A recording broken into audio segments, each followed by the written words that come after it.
the process by which certain potentials are inherited from the parents for his development. And we have the choices here. Is it letter A, life, B, birth, C, heredity, D, character? Okay, now if you are trying to answer questions such as this, especially in professional education, make sure that you are reading the questions very slowly and that you are analyzing all the questions that you have. Most of the time in professional education, you can see the answer in the question itself.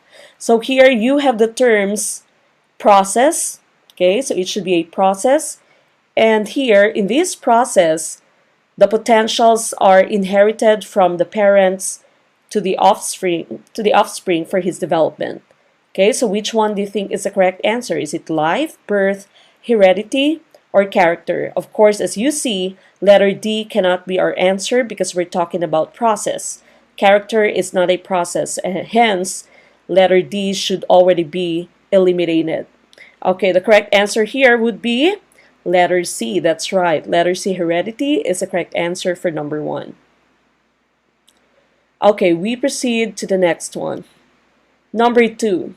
This theory states that there are 8 basic development stages that an individual must pass throughout his life. Is it the learning theory? Letter B, psychoanalytic theory? C, psychosocial theory? Or is it letter D, cognitive development? Okay, so again, we're looking for a theory that says that there are 8 basic development stages that an individual must pass throughout his life.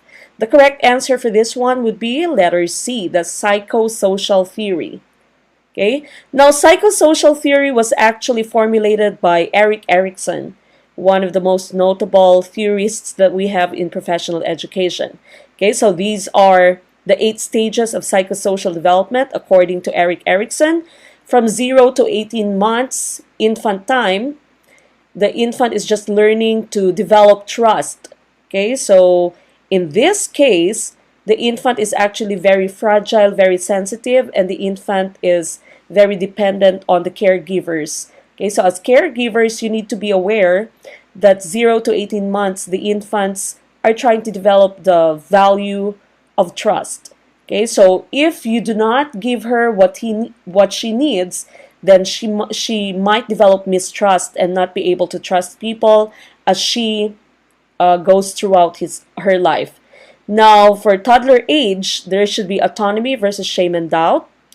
Right now, I'm experiencing this with my 2-year-old kid. I have a 2-year-old daughter, and she's usually being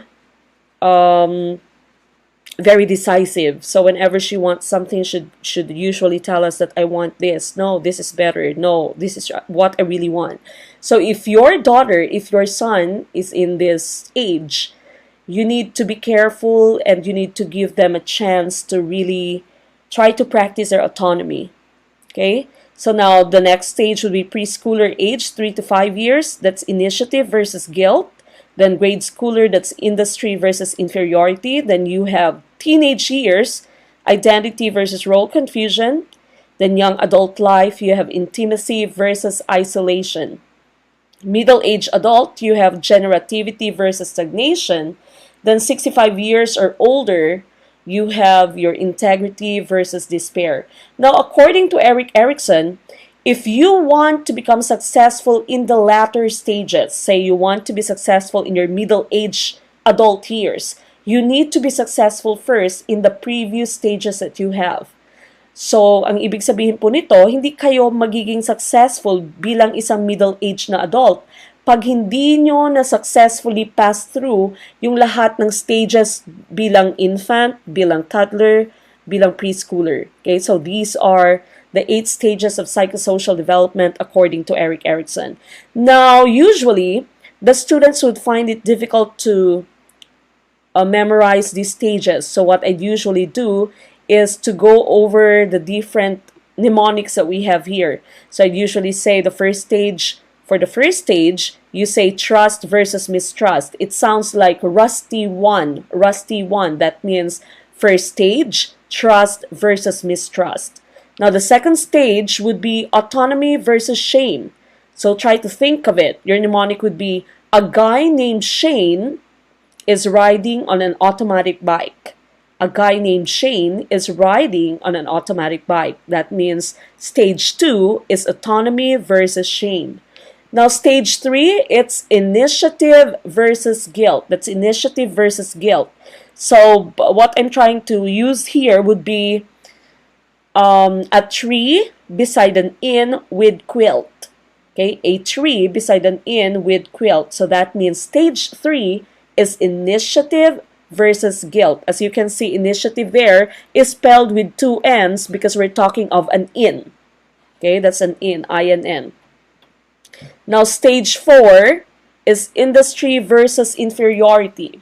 Okay, so your mnemonic here would be, for big industry makes an old factory feel inferior. Okay, stage 4, industry versus inferiority. Now we go to stage 5. Stage 5 would be identity versus role confusion. Your mnemonic here is that at 5 o'clock, the doctor gave me his identity card. Okay, at 5 o'clock, the doctor gave me his identity card, and so I was confused with my role, which means that Erik Erikson's stage 5 is identity versus role confusion. This is very crucial among teenage people, okay, among our teenagers. They need to be well aware of their roles in the society, of their identities. Now, next one, stage 6 is intimacy versus isolation. Here, our mnemonic would be, imagine an intimate sex at an isolated beach. Okay, intimate sex at an isolated beach. That means stage 6 is intimacy versus isolation. Now, stage 7 would be generativity versus stagnation. Okay, your mnemonic is, there was a blackout, and so I went to 7-Eleven to buy a generator with a stag. Okay, to buy a generator with a stag. So that means stage 7, generativity versus stagnation. And the last stage, of course, would be integrity versus despair. Stage 8, integrity versus despair. I ate a gritty pear, which made me feel despair. Okay, so again, that's stage 8, integrity versus despair. So those are the 8 basic stages according to Erik Erikson's psychosocial learning theory. Now, the rest of the choices that we had there was Freud's psychoanalytic theory. We all know who Sigmund Freud is.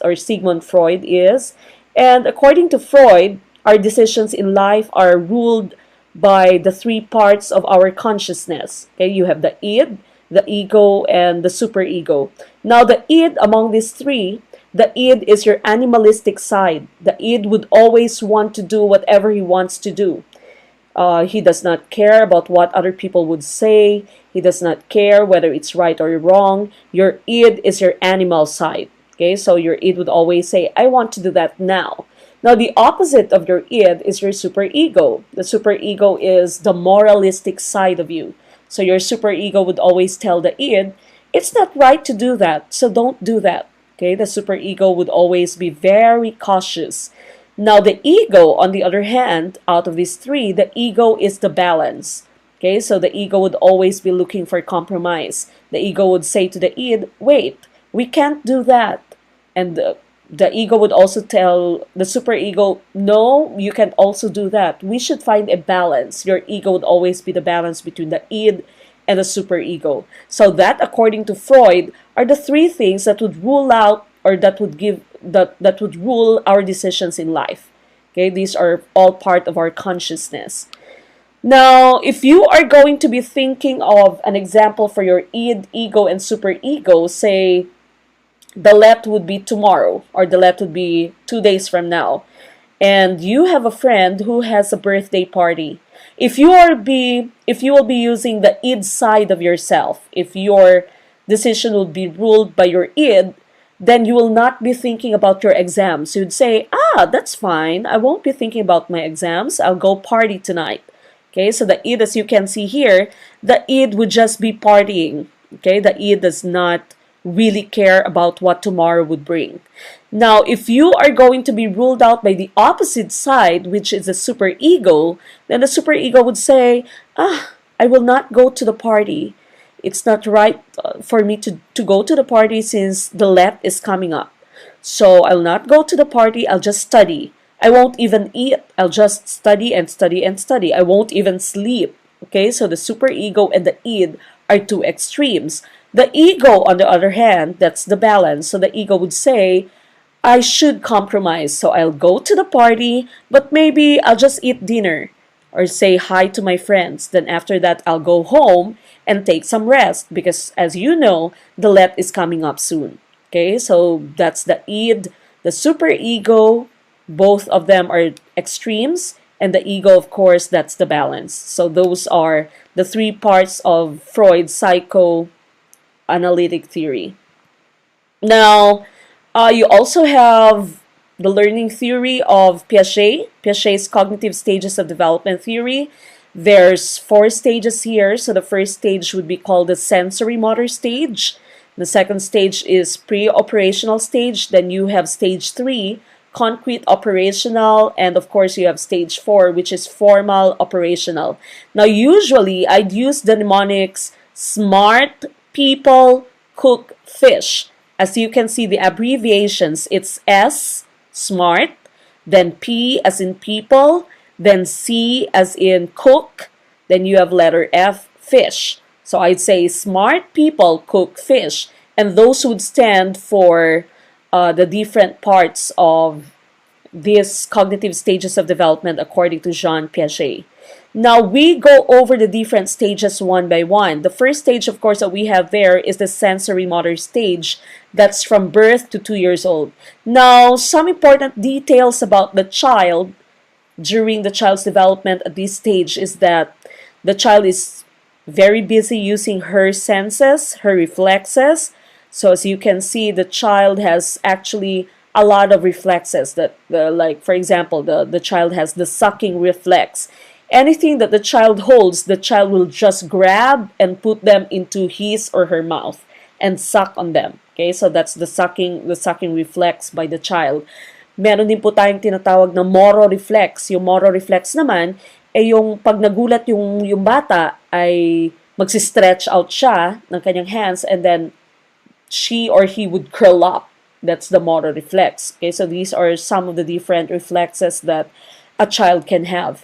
So again, your child during this stage is very busy using her senses and her reflexes. So what you can do to help to try to develop the intelligence of the child, to try to develop the intelligence of your baby, is that you should give her or him a rich environment. So by rich environment, I'm not trying to say that you should be mayaman. What I'm trying to say is your environment should have a lot of stimulants. That's why sa crib po ng mga anak nyo, kung napapansin nyo, ay naglalagay kayo ng mga mobile. Yung mobile po, yung mga tumutunog-tunog, yung may mga different shapes, yung may mga different colors, because these things are actually acting as stimulants. So they try to stimulate the senses and also the reflexes of your child.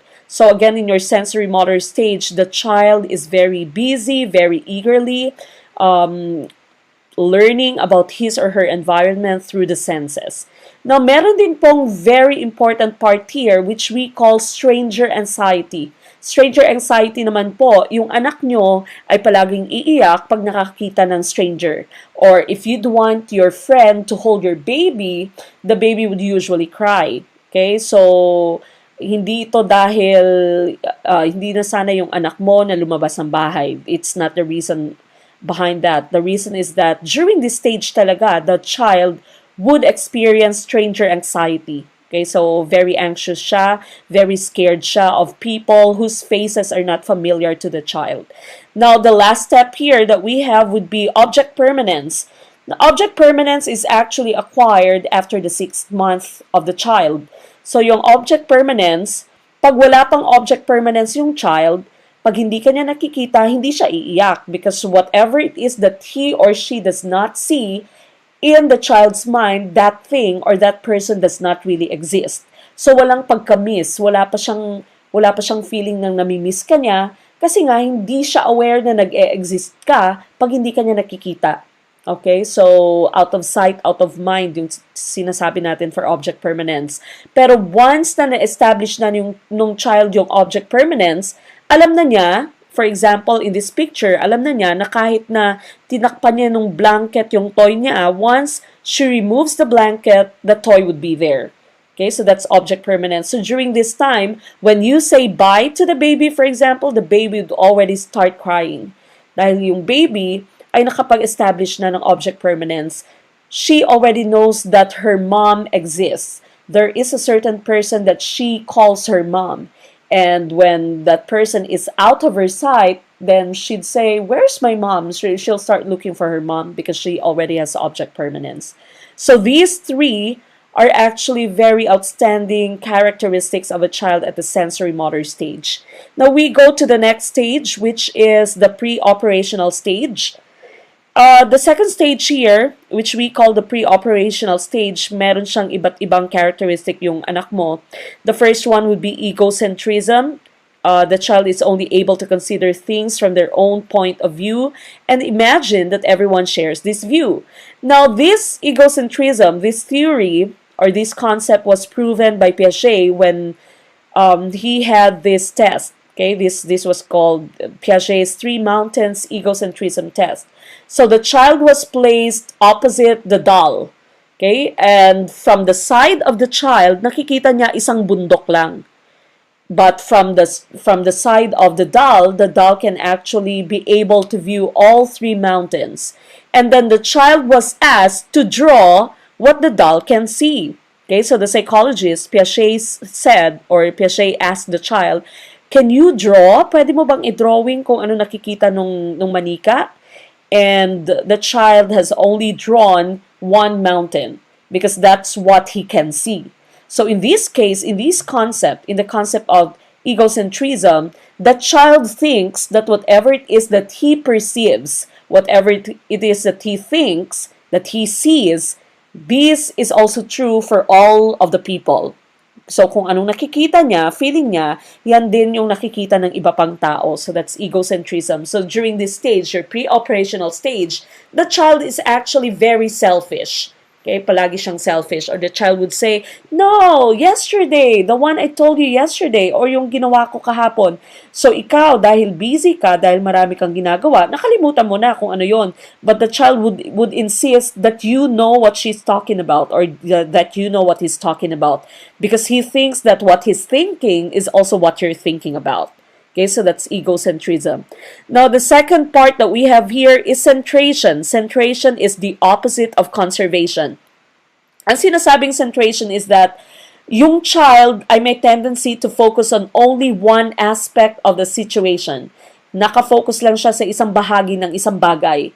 Okay, so the child cannot see the totality of the object, the totality of the situation. I'm going to give you several examples in the next slide. Now, the next one would be animism.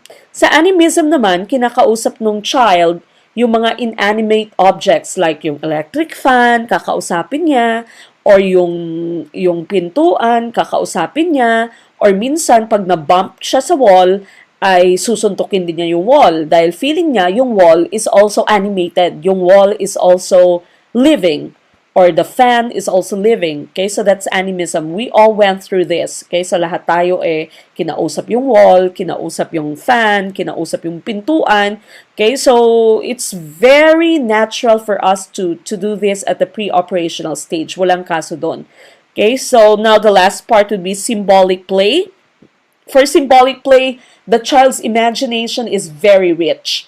This is the part where you were wearing a cape, nilalagay mo yung blanket mo, ginagawa mong kapa, at sasabihin mo, ikaw si Miss Universe, or minsan you'll wear a cape and you are going to jump out of the window because you'll say that you're Superman or that you're Wonder Woman. Okay, so that's symbolic play. You pretend to be something that you're not, or to be someone that you're not. Your imagination runs very wild.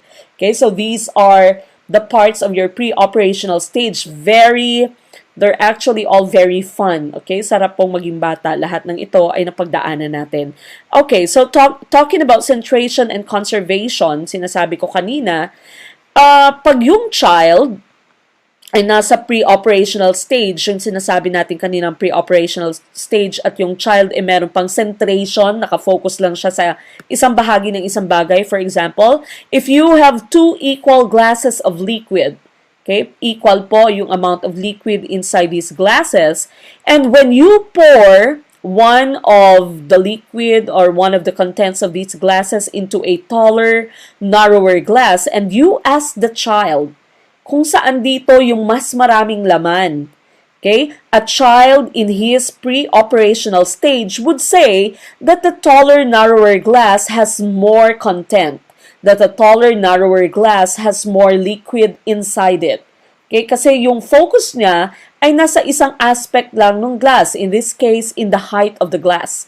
Okay, so hindi niya kino-consider whether mas manipis siya, narrower siya, hindi siya kasing lapad ng isang glass na to. Okay, so that's centration. Ito yung tinatawag nating centration. Or ito yun yung time na pag meron kang dalawang anak, for example, yung isa grade 6, yung isa naman 2 years old. Okay, so 2 years old, 3 years old, nasa pre-operational stage pa yung isa, nasa centration pa. When you give them choices, for example, meron kang 5 piso na tig-piso. Okay, so 5 pieces yon ng piso, so 5 pesos lahat. At saka meron kang 2 pieces ng 5 peso coins. Okay, so that makes it a total of 10. Pag pinapili mo yung child in a pre-operational stage, which one would the child choose? In the pre-operational stage, the child would choose the 5 pesos na tig-piso.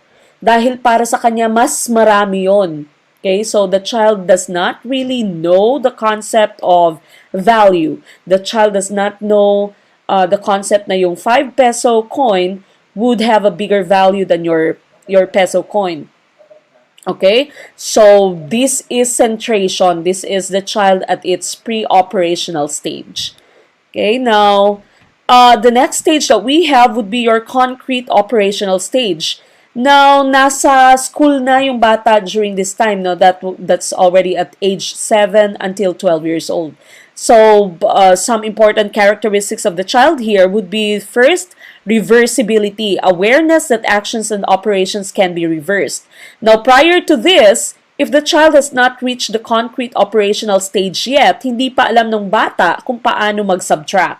Hindi alam ng bata na, yung subtraction pala is the opposite of addition. So, hindi niya alam na if you have a clay, for example, and when you roll it into a ball, hindi niya alam na pwede mo pa siyang ibalik into a flat clay. Okay, so the child is not really aware of all these things yet. But once the child has already reached the concrete operational stage, alam na nung bata na from the clay na flat, pag ni-roll mo siya into a ball, later on, if you decide to put it into its flat form again, then you can do so. You can just reverse it. At marunong yung anak nyo during this stage, marunong na silang mag-deduct, marunong na silang mag-subtract. Alam na nila na subtraction is the opposite of addition. Okay, so that's reversibility. Now, kanina, pinag-usapan natin sa pre-operational stage na yung bata ay may centration.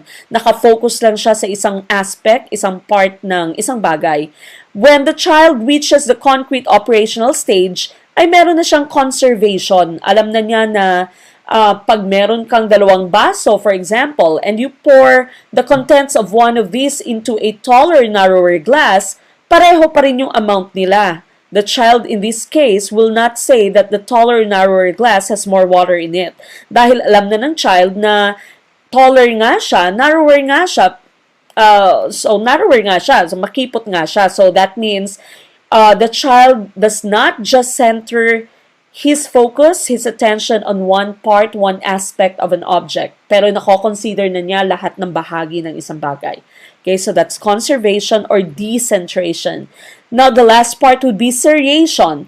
Ang seriation naman po, nakaka-form na ng series yung isang bata. So, na-arrange na niya yung object from smallest to biggest.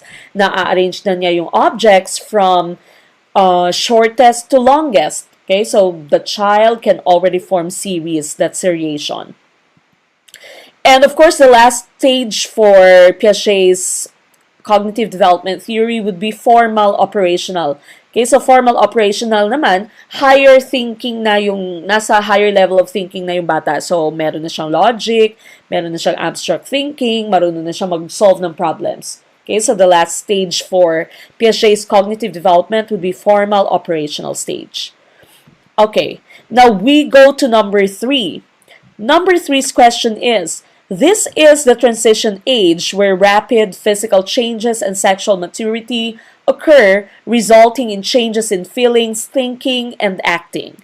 Okay, what do you think is the correct answer? Is it A, puberty, B, adolescence, C, early adulthood, or D, stage 5? Okay, of course, as you can see, out of our choices here, yung stage 5 should already be eliminated. Hindi natin alam kung anong stage tong stage 5 na to. Okay, so you are just down to these 3 choices. Now, according to your question, transition age siya. Rapid physical changes and sexual maturity. So, of course, you also cannot choose early adulthood. Okay? By the time that you have reached early adulthood, tapos na yung rapid physical changes mo. Hindi ka na nag-grow. Diba? Hindi ka na nag-change, nagmamature sexually. Tapos na yung sexual maturity na tinatawag. So, your 2 probable answers here would just be puberty and adolescence. But the correct answer for this one would be letter B. That's adolescence. Now, why adolescence? Let's go to the next slide for us to go over the answer that we have here. Ang pagkakaiba po kasi ng adolescence and ng puberty is that adolescence is the age. Okay, so adolescence is the transition age. Adolescence begins with puberty. Yung puberty mo ay sexual maturation lamang. Pero yung adolescence, those are the ages of your physical development. So puberty can vary. Ang puberty sa mga babae ay maaaring mag-start earlier than 11 years. Sa mga lalaki naman ay 13 years. Pero yung adolescence, that's the transition age. So, nasa age siya. Ang puberty naman is sexual maturation. So, going back to our question, the question says transition age. That's why your choice should be letter B, adolescence. Now, I have just placed a few fun pictures here when this became a fad a few years ago no, on Facebook. So, it says the puberty challenge. Okay, so as you can see, this person here has changed from this pre-puberty to this post-puberty or during puberty. So there can be a lot of changes in our body during the puberty. Okay, so we develop or we sexually mature. Okay, so these are other examples of puberty challenge on Facebook. So neneng-nene pa dito, pre-puberty. And once you hit puberty, then you have matured sexually. You have undergone physical changes. Okay, now this is another example. So as you can see, puberty has done her really well. Okay, gumanda siya. And this is another example. This actually was a picture of, these are pictures of, I forgot the person's name, but this was a contestant in Showtime. Sa Showtime siya dati, no? Tawag ng tanghalan, si Mariko ba? Mariko ba yan yung pangalan? So this was 13 years old. 13 years old, binata pa siya, no? Binatilyo. And once she has hit puberty, naging nene siya. Okay, so these are just fun pictures that we have here. Alright, now we go to number 4. This is modifying an existing scheme after an individual's interaction with the environment. Okay, modifying an existing scheme after an individual's interaction with the environment, resulting in the creation of a new scheme. Okay, so what do you think is the correct answer here? Is it assimilation, integration? Is it recognition? Or is it accommodation? Okay, so let's try to take a look at what the correct answer is in here. The correct answer here would be accommodation. Okay, so ang sinasabi dito, modifying an existing scheme after an individual's interaction with the environment. Now let me just explain why the answer would be accommodation. Now, this was also based on Piaget's theory. So, according to Piaget, may three concepts siyang binigay sa atin. The first one would be the schema. The schema is a concept of framework or framework that organizes and interprets information. So, schema, kumbaga yung pag sinabi mong schema, these are the file cabinets in our brain. Okay, so these are your concepts about certain things. That's your schema about a certain thing. Pag sinabi mong assimilation, you see the two S's that we have here. The two S's here for assimilation, I usually just tell my students to think of this as the same schema. 2S, same schema. Pareho pa rin yung iyong schema. Pareho pa rin yung iyong concept about a certain thing. Okay, so you interpret your new experience in terms of the same schema that you have. But when you say accommodation, nakikita mo yung C at C dito. Accommodation here would mean a change in schema. Okay, nag-change, naging different yung schema mo, yung concept mo about a certain thing. So when you say accommodation, you are revising your understanding to incorporate new information, na change ang schema mo about a certain thing. So going back to our question, the question said, you have modified an existing scheme or schema. Okay, so that's why our answer here would be accommodation. Again, accommodation is changing your scheme, changing your schema. Now, say, I am going to give you some examples. Say, if someone would tell you fashion model, or someone would say the words fashion model, your schema would be these looks. Okay, ang schema mo ng isang fashion model would be someone very pretty, someone very sexy, very slim, very tall. For example, Liza Soberano. Okay, that's your schema of a fashion model. Okay, so that's your schema.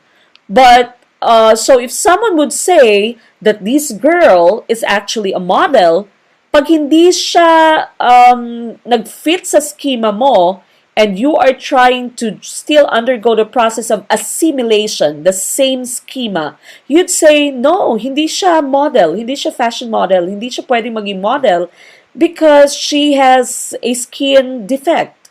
Okay? Meron siyang skin disease. So this girl cannot be a fashion model. That's because you are going through assimilation. The same pa rin yung schema mo of what a fashion model should be. If someone would tell you that this girl is a fashion model, if you are still in the process of assimilation, then you'd say, no, this girl cannot be a fashion model because your schema of a fashion model is someone who's perfect physically. Okay, and as you can see, this girl actually has Down syndrome. Okay, so you can say she's not perfect. She does not look perfect in my eyes. Hence, I say that she is not a fashion model. That means nasa the same schema ka pa rin. You're still having the process of assimilation. If someone would tell you that this girl is a fashion model, you'd say, no, she's not a fashion model because fashion models should be thin. Fashion models should be skinny. Okay? So, nasa assimilation stage ka pa rin nun. Nasa assimilation processing ka pa rin nun. The same pa rin yung schema mo of what a fashion model can be. Okay? But once your thoughts, your thinking would change and would accept that these three other people can become fashion models, then that would already be accommodation. Nag-change na yung concept mo of what a fashion model can be. Now, the typical questions in the LEP based on these examples, ang assimilation and accommodation mo would be, the question usually sa LEP is, there was a child and the child saw a cat, but the child does not know what a cat is, and the child started to call the cat doggy. Okay, so tawag niya sa cat is dog. So when that happens, you can say that the child is still in the assimilation stage. Nasa assimilation stage pa siya. The same pa ang schema niya. For him, all four-legged animals are dogs. Okay, so wala pa siyang concept ng cat. Now, once the child is able to call the cat a cat, is able to stop calling the cat doggy, and has already known that a cat, although also four-legged, is different from a dog, then you'd say that that's already accommodation. The child's schema has already changed. Okay, so that's already accommodation. Okay, now we go to the next question that we have. Number 5, this is the theory that states that a person's behavior can be motivated by urges towards self-satisfaction. Is it letter A, psychoanalytic theory? Letter B, cognitive development theory? Letter C, psychosocial theory? Or letter D, moral development theory? Now, as you know, psychoanalytic theory was by Sigmund Freud.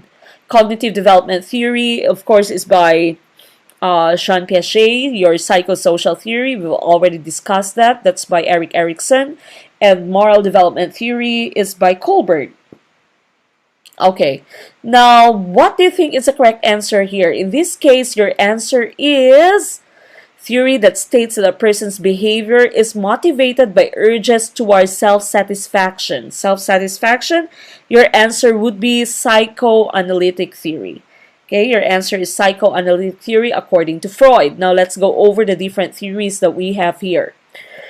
Now, we've already talked about Freud's psychoanalytic theory as the id, the ego, and the superego. So, we said a while ago, yung id natin is the animalistic side of us. Okay, so the id does not really care about what will happen in the future. The id would always say, bahala na si Batman, okay? I don't really care. I'll do whatever it is that I do. Even if I have a boyfriend, if I feel like kissing this person, then I'd kiss the person, okay? So that's the id side of yourself. The superego, the one at the bottom here, that's the conscious mind. That's the conscience. So, konsyensya mo siya, moral principle, moralistic side mo to.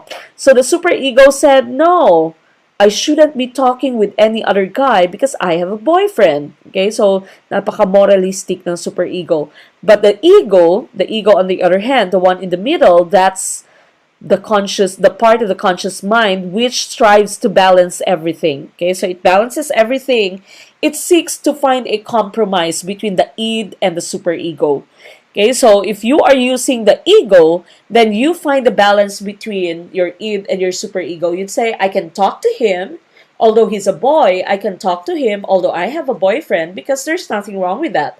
As long as hindi ako makikipaglandian sa lalaking ito, as long as I don't kiss him, I don't follow my id, then that's fine. Okay, so that's the concept of the ego. That's the balance between the id and the superego. Now we go to question number 6. This is the ability of a child to conceptualize the retention and preservation of the same quantity under various changes. We've already talked about this a while ago. What is this? What's the answer to this? The ability of a child to conceptualize retention and preservation of the same quantity. The correct answer here would be conservation. Okay, so conservation. Even if you have poured the contents of the other glass into a narrower, taller glass, alam na ng bata na equal lang yung amount of water in those two glasses. That's conservation. All right, we go to the next one. The next one, number 7. It refers to the idea that no two individuals are the same or alike. Okay, refers to the idea that no two individuals are the same or alike. Is this your cognitive theory, exclusivity theory, individual differences, or emotional quotient? Okay, this is very easy. The correct answer here would be individual differences. Even if they are twins, kahit nakambal, ay not alike totally. Meron pa rin pagkakaiba sa kanila. May maaaring pagkakaiba sa ugali, maaaring pagkakaiba sa some aspects of their personality, maaaring pagkakaiba sa mental capacity nila. So, no two individuals are the same or are alike. This is your individual differences. Now, this is a concept that is very important among teachers. Pag teacher tayo, dapat alam mo yung individual differences na tinatawag. You should know and you should be aware that your students actually learn in different ways. And they have their own or they have their different paces of learning. So, hindi po pwedeng nakatuod lang yung pansin mo, yung attention mo sa mga fast learners mo or sa mga estudyante mong mabilis na mag-catch up. You should also make sure that you give ample chances ample activities and accommodate the needs of those people who are slower, or those people who cannot grasp the concepts faster than the rest of them are. So that's the theory of individual differences. Okay, so as teachers, you should be aware of individual differences of your students. Okay, now we go to question number 8. For question number 8, you have this question. He is known as the father of the modern IQ test. Is it Louis Terman? Is it Eric Erikson? Is it Lawrence Kohlberg? Or is it Martin Leasley? Okay, so sino kaya yung answer natin dito out of these 4 theorists that we have? The correct answer here would be letter A. That's Louis Terman. Okay, so Louis Terman is called the father of the modern IQ test.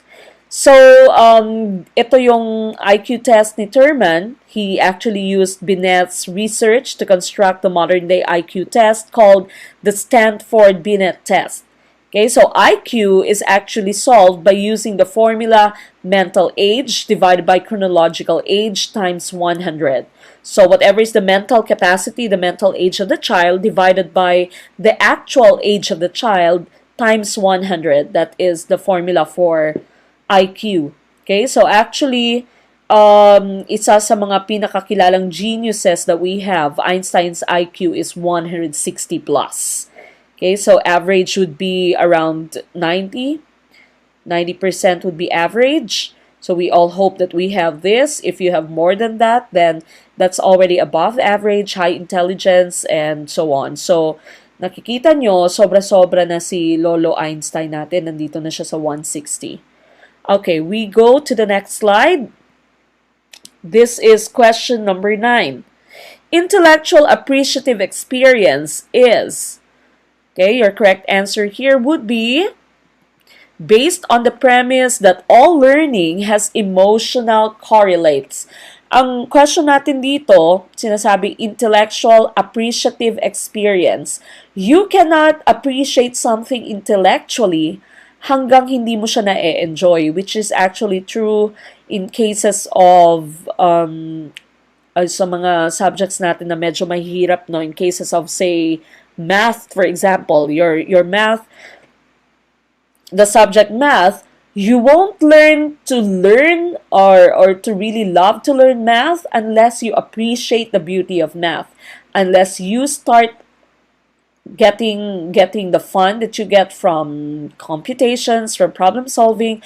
Hanggang hindi mo na-enjoy ang math, you cannot really truly enjoy learning it. Okay, so usually we'd say math is a teacher-based subject, no? Mali-learn mo siya to love pag na-enjoy mo siya. So, dapat talaga, habang maaga pa, habang bata pa yung mga anak nyo, ay pinapapractice nyo ng math, yung mga simpleng skills lang, like maybe adding up his toys, or fixing his toys, arranging them from smallest to biggest, the series, pag-seriation, these are already math skills.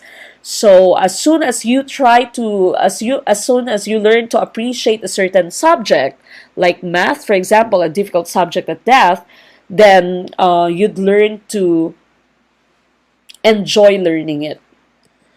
Okay, now number 10. At the early learning stage, children consider parents and teachers as authorities and models. What should they do then? What should you do as a teacher or as a parent, since you are looked upon by your kids as authorities and models? Is it letter A, parents and teachers should always coordinate children's activities? B, parents should enforce strict discipline at home and teachers in school?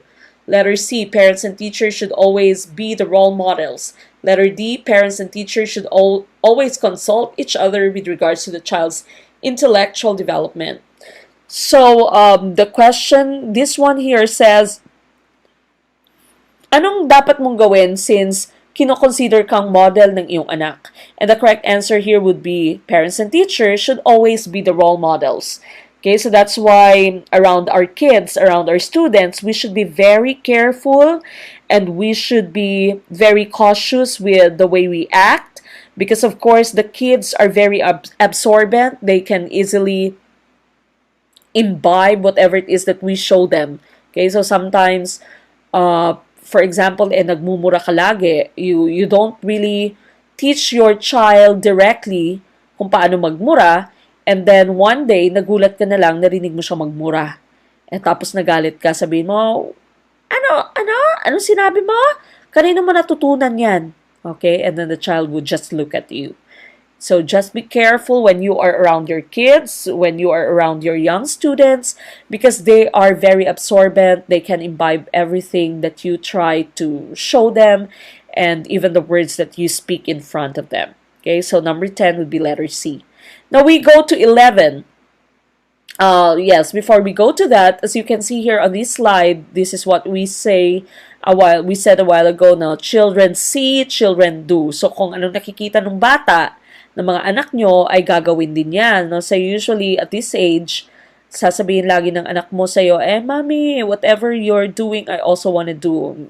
Yung anak ko, if she sees me working on my laptop, my child would say, I also want to work. Okay, I also want to do this. I also want to wear the shoes that you're wearing. I also want to put on makeup or put on lipstick kasi may lipstick ka din. Okay, so children see, children do. Now we go to the next question, number 11. This is any change in the behavior of an individual. The correct answer here would be any change in the behavior of an individual. We call this learning. Okay, so this is based on the theory of your behaviorists. Sabi ng mga behaviorists natin, learning is any change in the behavior of an individual. So correct answer for number 11 would be letter A, learning. Next one, number 12. Which of the following principles is not considered under classical conditioning by Ivan Pavlov? Is it excitation, B, adhesive principle, letter C, stimulus generalization, or letter D, discrimination? Now, the correct answer here would be letter B, adhesive principle. Now, be careful when you are reading a question and you see the word not. Okay, so most of the time, the students would pick the wrong answer because they did not really pay close attention to the word not. Be careful if there is the word not, then make sure that you're thinking of the wrong choice that you need to pick. Okay, so in this case here, that would be adhesive principle. Now, let me just explain classical conditioning according to Pavlov. Maaring you can still remember Pavlov's dog. Okay, so sabi ni Pavlov, you can actually condition, you can actually teach a person how to behave by trying to conditioning the mentality, the actions of that person. So, in the case of Pavlov, gumamit siya ng dog, no? So, each time na bibigyan mo yung dog ng pagkain, of course, maglalaway ang dog. When Pavlov would ring the bell, walang reaction yung dog. Hindi naman pagkain yung bell kasi, no? So, no reaction yung dog. So, what he did was that he paired the bell to the food. Okay? So, every time that he would give the food to the dog, magri-ring siya ng bell. Okay? So, until such time na na-associate na nung dog yung ringing ng bell sa pagkain. So, next time, pag niring na ni Pavlov yung bell, kahit na walang pagkain, maglalaway na ang dog. Okay? Dahil associated na yung bell na to sa pagkain. Kasi nga every time na binibigyan siya ng pagkain, ay pinaparing itong bell. Okay? So that's classical conditioning according to Pavlov. Now, these are some processes in classical conditioning. Ang tinatawag mong generalization. If you have generalized something, that means hindi mo nadidiscriminate, hindi mo nakikita kung anong pagkakaiba nila. So, the usual question in the left here would be, as a young child, you were bitten by a dog. Okay, so nung bata ka, kinagat ka ng dog. As an adult, you developed a phobia. Okay, so nagka-phobia ka sa lahat ng klase ng dog. When you say generalization, that means kahit anong cute ng dog, ay takot ka pa rin. Okay, so that's generalization. You have generalized all kinds of stimuli. Now, the opposite of this would be discrimination. Ang discrimination naman, alam mo na, I would only be scared of the dog if the dog is a wild dog, if a dog is a crazy dog, or pag askal siya na nasa kalye, hindi nakatali, naglalaway, nakikita kong naglalaway, at parang kakagatin ako, matatakot ako. Pero, pag cute ang dog, nasa pen lang niya, nasa cage, nasa leash, hawak ng may-ari, for example, then you discriminate na you don't really need to be scared of this dog. Okay, so that concept is discrimination. So, generalization and discrimination are actually opposite. Okay, so opposite yung discrimination mo and generalization. Sa generalization mo, sa lahat ng klaseng dog ay takot ka. Sa discrimination naman, alam mo kung saang klaseng dog ka lang kailangan matakot. Sa ibang dog, hindi mo kailangan matakot. That's discrimination. Now, ang extinction naman ay opposite ng excitation. Ang opposite nito ay tinatawag na excitation. Ang excitation is when you start having a certain response to a new stimulus. Okay, so the first time that you have exhibited that response, you'd call it excitation. Tapos, pag nawala na yung response mo na yon, ang tinatawag mo doon would be extinction. Okay, so they're also opposite, excitation and extinction. Excitation is the first time that you have that response to a certain stimulus. Extinction naman ay ang pagkawala ng response mo in that stimulus. Now, tandaan po natin, whenever you talk about classical conditioning, whenever you talk about Pavlov, you need to remember the term phobia. So, if you see questions in the LEP about phobia, about trauma, then your answer would be Ivan Pavlov's classical conditioning. Phobia or trauma, that would be Ivan Pavlov's classical conditioning. Now, the common questions in the LEP about this would be, you are scared of going to the dentist's office or the dentist's clinic because as a child, you had a bad experience at the dentist's clinic. Okay, and the question would be, what theory is shown in the example? Your answer then would be classical conditioning by Ivan Pavlov. Basta may question about phobia, about trauma, then your answer would be classical conditioning by Ivan Pavlov. Okay, so that's for number 12. Now we go to number 13. This is the reinforcement of a person's responses by presentation or removal of reward and punishment. Now, the tips that you have here, the hints that you have here would be the terms reward and punishment. This is still part of your behaviorism. Is it operant conditioning? Operant conditioning is by B.F. Skinner, Boris Frederick Skinner. Transfer of learning. Is it the feedback principle? Is it discipline? The correct answer here would be letter A, operant conditioning. Operant conditioning by B.F. Skinner. Now, tingnan naman natin kung ano itong operant conditioning ni Skinner. Whenever you see the terms reinforcement, punishment, feedback, then that's going to be B.F. Skinner's operant conditioning. I hope you have your notepad. I hope you have your notebook where you can write all the things that I'm talking about. These things are all very helpful when you go take your LET in March or in September. So make sure that you're paying close attention to what I'm trying to tell you. So again, when you see the terms reinforcement, punishment, feedback, even computer-aided instruction or your CAI, reinforcement, punishment, feedback, computer-aided instruction, these are all under B.F. Skinner's operant conditioning. Kay Ivan Pavlov, a while ago, I've said that whenever you see the terms phobia, trauma, that's classical conditioning by Ivan Pavlov. In this case, reinforcement, punishment, feedback, computer-aided instruction, that's for B.F. Skinner's operant conditioning.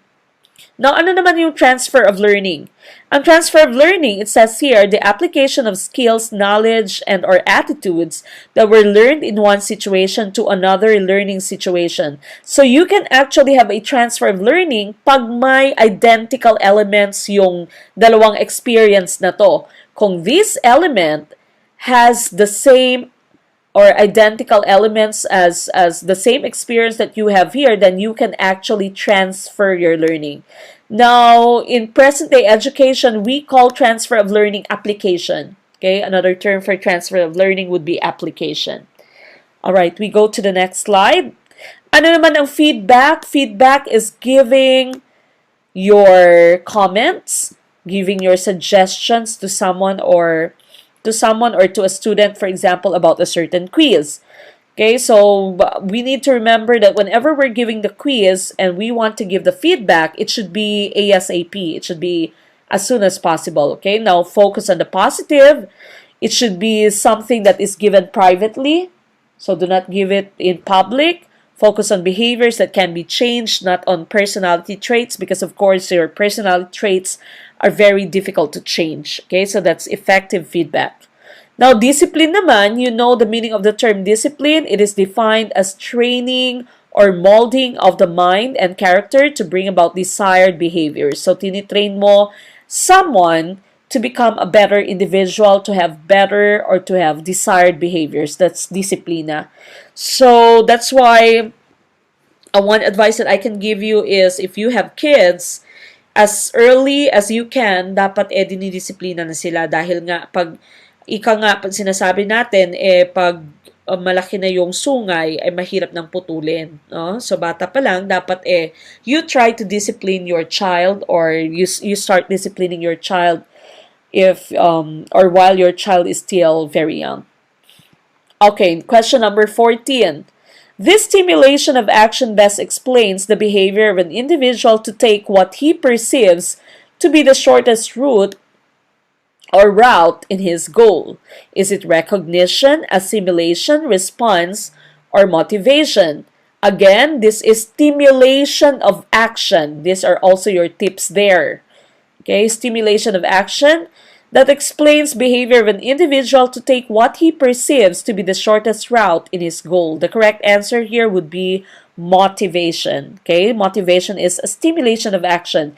That's why it's very important for us to, as teachers, it's very important for us to always motivate our kids, motivate our students to learn. That's why meron tayong tinatawag na motivation at the beginning of any class period that we have. Okay, so you motivate them, stimulate them to take action or to start learning. All right, question number 15. This is the process by which an individual acquires the social and cultural heritage of the society where he belongs. Okay, is it socialization, internalization, integration, or acquisition? The correct answer for this one would be socialization. Okay, socialization is the correct answer here. The individual acquires the social and cultural heritage of the society. Now, socialization is the process of learning to behave in a way that is acceptable in your society. Ito yung dinidikta ng ating society, no? So, it is acceptable, for example, for a woman to act ladylike. Diba? Yung sinasabi natin, pag babae ka, dapat ladylike ka, dapat prim and proper ka, dapat hindi ka galaw-gaw pag nag-move, pag gumalaw. Okay? So, now we have several agents of socialization. You can have the immediate family. Even your extended family can become a primary source or primary agent of socialization. Then, secondary agent of socialization, you have friends, peers, teachers, and even media. Okay, so as parents, it's very important for you to check social media, the social media activities of your child. Okay, so dapat tinitingnan nyo din kung anong yung mga pinapanood nila sa social media. Alright, we go to the next question that we have. Question number 16. Claustrophobia is an irrational fear of darkness, strangers, closed space, or letter D, height. Now, sa LEP, lumalabas din po yung mga phobia. Okay, so it's also important for you to be aware of the different types of phobia that we have. The correct answer for this one would be C, closed space. Claustrophobia is an irrational fear of closed space. Now, these are the top 10 phobias that we have, the usuals that would come out in the LEP. When I took the LEP, this one po, number 4, came out. Okay, agoraphobia, the fear of open or public spaces. There is another one that's called xenophobia. Xenophobia naman is the fear of strangers. Okay, so the fear of strangers is called xenophobia. So make sure that you also take note of that. It's also one of the phobias that we have, and sometimes this would also come out in the lab. Okay, so again, these are the top 10 phobias that you have. The bonus would be your xenophobia, the fear of strangers. All right, we go to the next example, the next question, I mean. Number 17, this is the period of physical, sexual, and mental maturation, which is characterized by rapid somatic growth. Okay, so in this case here, question number 17 is asking us for the period of physical, sexual, and mental maturation. What do you think is the correct answer? Your answer here should be letter C, puberty. Okay, again, that's letter C, puberty. A while ago, we had a question, and yung answer niya was adolescence. Adolescence, again, is the transition age. But when you're talking about the period of maturation, then that's going to be puberty. Rapid somatic growth. If you don't understand the meaning of the term somatic, somatic simply means body or physical growth. Okay, so that's physical growth. Right? So the correct answer would be letter C, puberty. We go to the next question. What is the main function of the philosophies of education? Is it letter A, to aid the learner to build his own personal philosophy?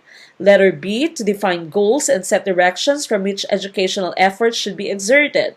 Letter C, provide guidelines in the foundation of education policies and programs?